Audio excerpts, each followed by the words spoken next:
Hi everyone, my presentation today is about the tone system of Ruk, a Vietic language spoken in Quảng Bình province.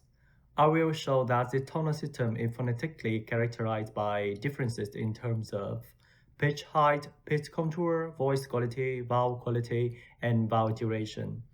In this sense, Ruk is a clear link between tonogenesis and registrogenesis in Vedic languages and in Southeast Asian languages in general.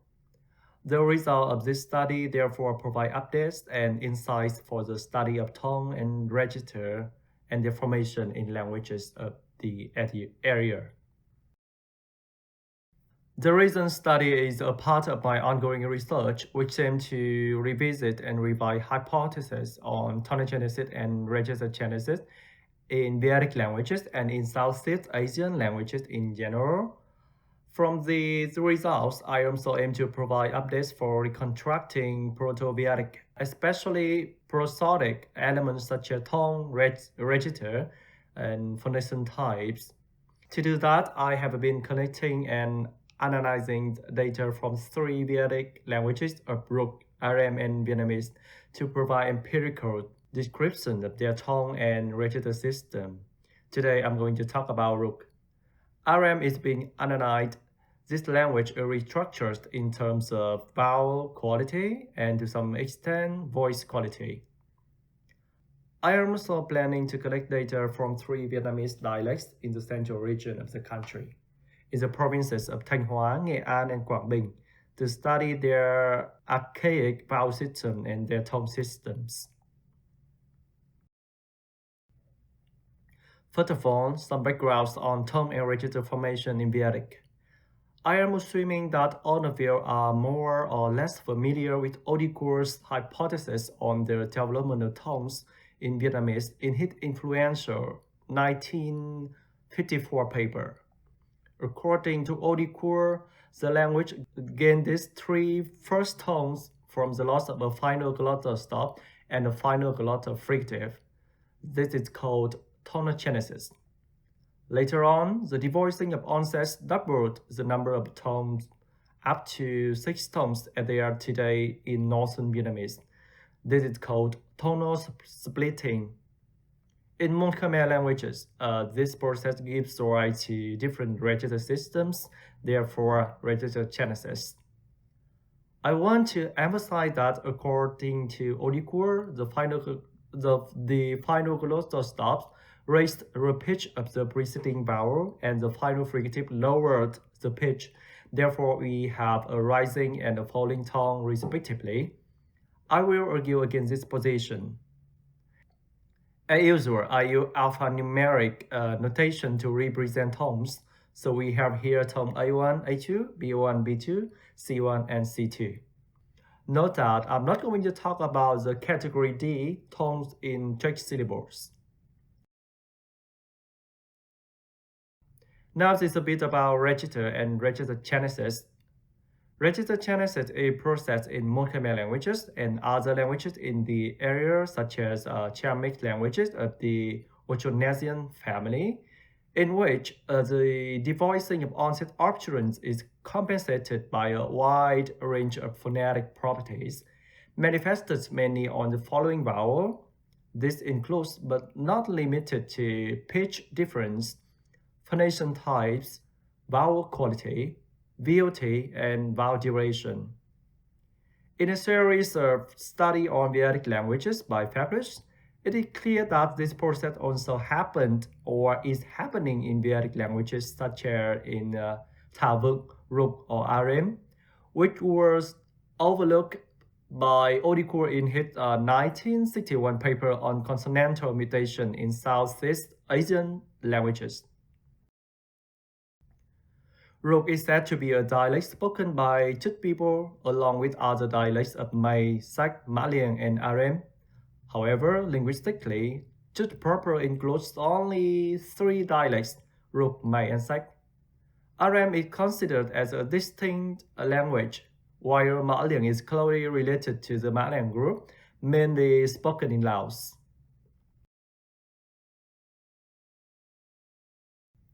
Ruk has been described as having 4 tones, signaled by differences in terms of pitch height, pitch contour, final glottalization, and breath deformation. However, final glottalization is said to be in tone B2 only, and the breath deformation characterizes tone A2 but not B2, which is unexpected given that both tones derive from proto-voiced obstruents. As the final fricative is still preserved in the language, and therefore the two tones C1 and C2 are considered as allotons of A1 and A2, there has been no description of these two tones in the literature. Move on to methodologies. The data were collected in the summer 2019 in the community in Minh Hóa, Quảng Bình. 20 speakers, including 10 female, participated in the study. The word list consists of 66 words, which are combination of 3 onset, t, k, l, with 5 vowels, e, u, o, a, and with the 4 tones. 4 words ending in the final fricative were also included in the word list. The participants were asked to pronounce each word 4 times in a frame sentence to minimize the effect of intonation. The recording section took around 25 to 40 minutes per speaker.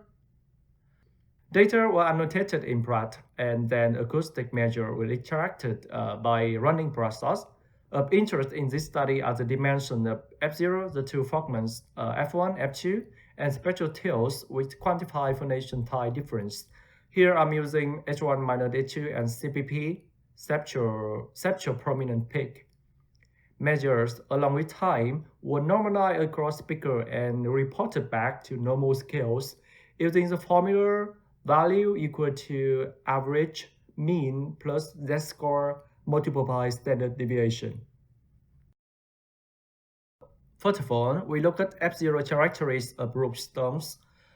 The tones we came from voiced onsets are in the greenish color, and those from the voiceless onset are in reddish. What do we have here concerning the height and contour of group tones? Here we have tone A1 is a high falling tone with the highest onset. Using the 5-point pitch tonal transcription by Nguyễn, it's transcribed here as a 5-3 tone. A2 is a mid-falling tone with a slight pitch fall, and it is transcribed as a 3-2 tone. B1 is a mid-rising tone, therefore 3-4. B2 is a mid-falling tone, and its fall is as steep as A1's. C1 and C2 are both mid-high level, but C2 is unexpectedly higher than C1, and the difference between the two tones is statistically significant. To summarize, F0 height or pitch height roughly matched etymological source. We have a high register group including A1, B1, and a low register group including A2 and B2. Move on to phonation types, selectively represented here by the value of H1 minus H2. The amplitude difference between the first and the second harmonic frequencies. The higher the value, the breathier the sound. At tone onsets, we can see a nice division between the low and high register, by which tones A2, B2, C2 are breathier than tones A1, B1, and C1. At tone offsets, tones converge in pairs in accordance with their segmental origins. B1, B2 have the lowest value, meaning that the two tones have a tensor or kickier phonation. C1 and C2 have the highest value, might be partially explained as a breathiness affected by the final glottal fricative. When plotting the data for the vowel R only, where we have a balance between target words, the results are profoundly neat. Tones pair with each other in terms of register and tone categories. For tone category C, in the first half, C1 has a smaller value than A1 and B1, Meanwhile, C2 is lower than P1 and as high as A1. I tend to interpret this as an overall tensor phonation in the production of tones C1 and C2, despite the fact that they have a more presence at their offsets. This graph represents the five vowels from their onsets to their middle points in the four-tone context, and we have 6 tones for the vowel R. Tones in the high series are in red, orange, and black, while tones in the low series are in greenish, bluish, and gray.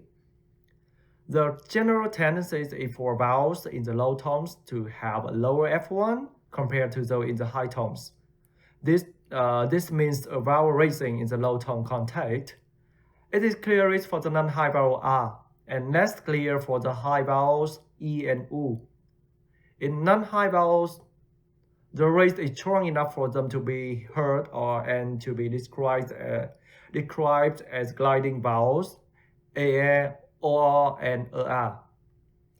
F2 is not really distinct between the two registers, except for the non-high vowel R. However, it could be said that F2 is somewhat more centralized for the tone in the low register than in high register. This vowel change is reminiscent of vowel mutation due to register formation in Môn-Khmer languages.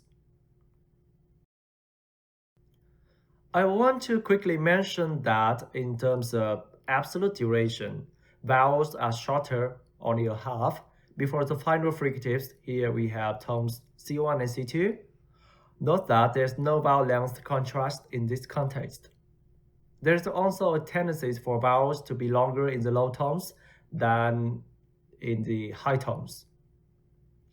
In terms of VOT or voice test time, VOT is longer in the low than the high tone context, again reminiscent of register distinction in Môn-Khmer languages. However, the difference is quite small, just around 7 milliseconds, and Mark Punnell suggested to me longer VOTs in the low register context could be only a consequence of laryngeal setting in producing passive phonation on the following vowel. Now that I have described root tones in a number of phonetic dimensions, the results are summarized here to see that root tone nerve system is a clear link between tonogenesis and registrogenesis.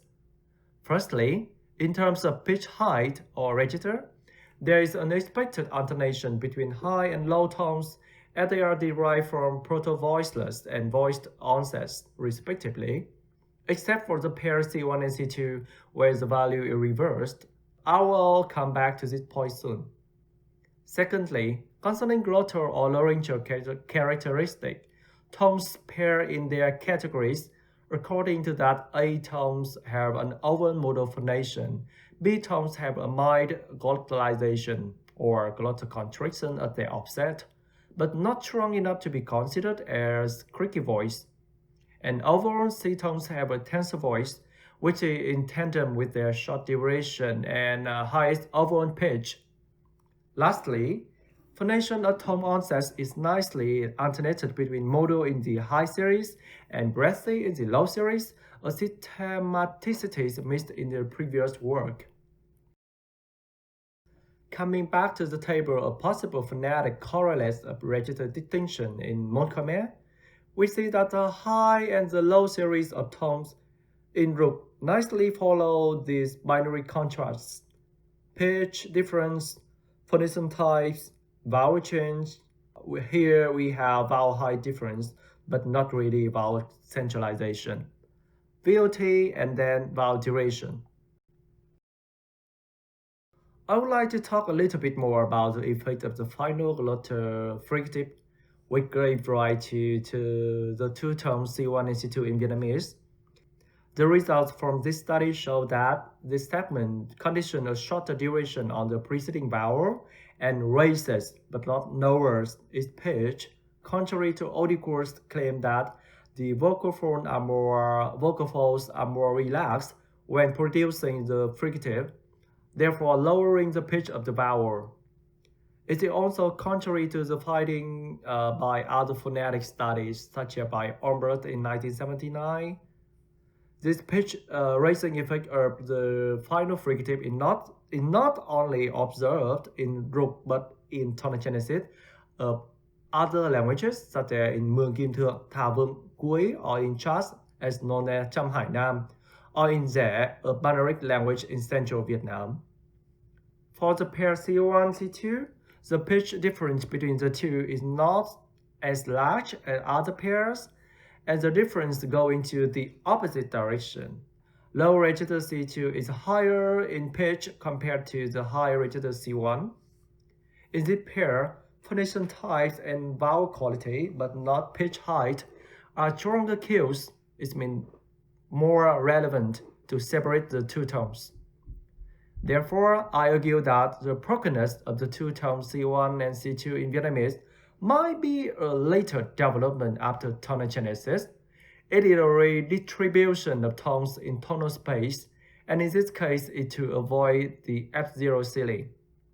That is to say, when being formed by tonogenetic mechanisms, tones transform, mutate independently, or in other words, they have their autonomy.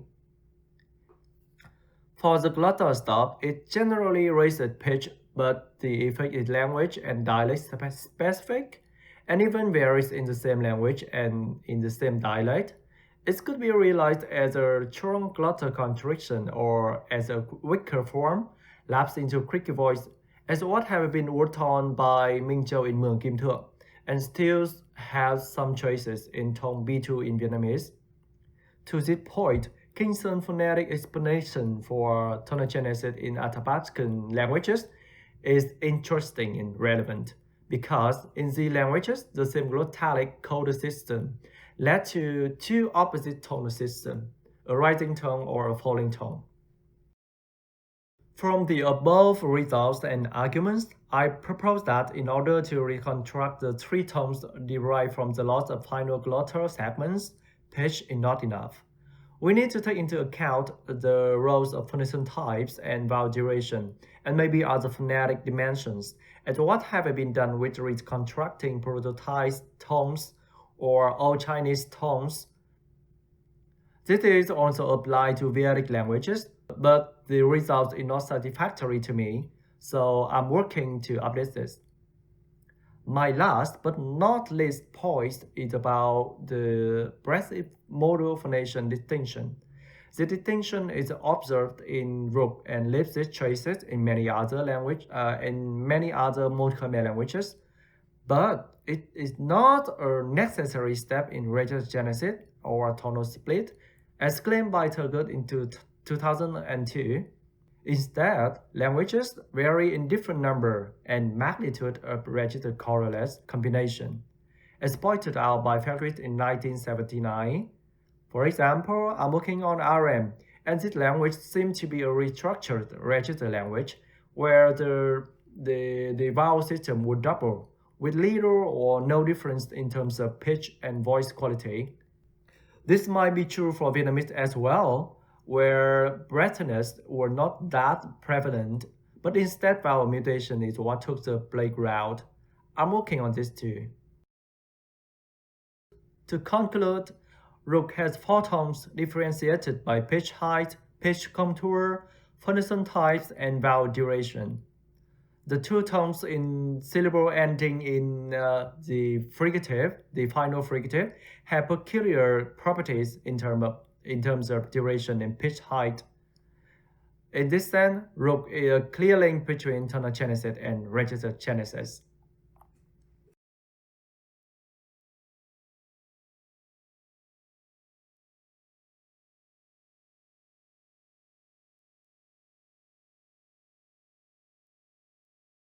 Tạt, tạt, tạt, chặt, chặt, chặt. Tạt, tạt, tạt, chặt, chặt, chặt. Tạt, tạt, tạt, tạt, tạt.